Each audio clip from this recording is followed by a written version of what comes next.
江小年，刚才去哪儿了？刚才跟一个认识的姐姐去泡了温泉，然后月亮出来了。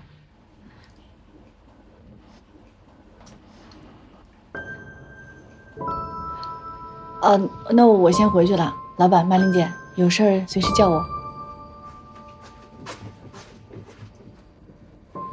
我也回去了。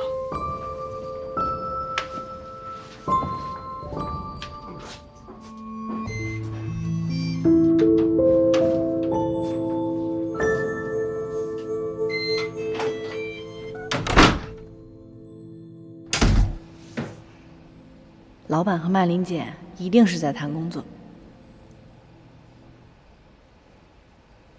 可是谈工作，曼玲姐怎么会穿着那么性感的睡衣？唉，人家就是天生丽质，你就是注定平凡。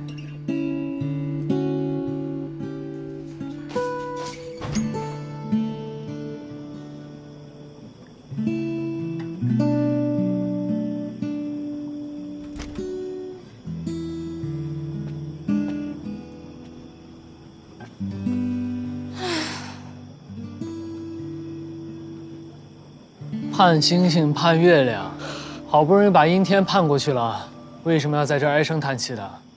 老板，你怎么神出鬼没的？是你太沉浸在自己的世界里了。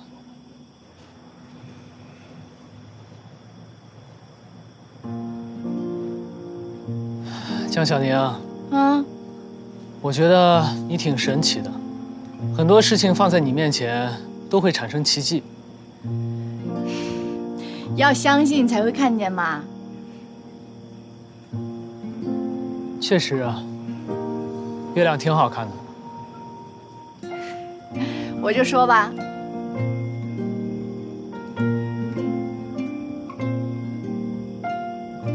好了，看完月亮了，进去休息吧。老板，你呢？我还要工作呢。刚刚苏曼玲给了我一些方案，我要重新检查一遍。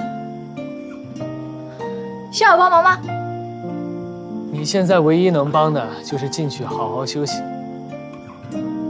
老板晚安。晚安，老板。晚安。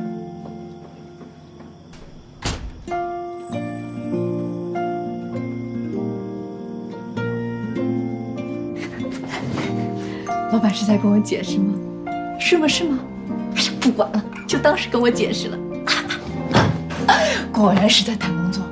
小宁儿，你怎么能误会老板呢？你是不是脑子不好使呀？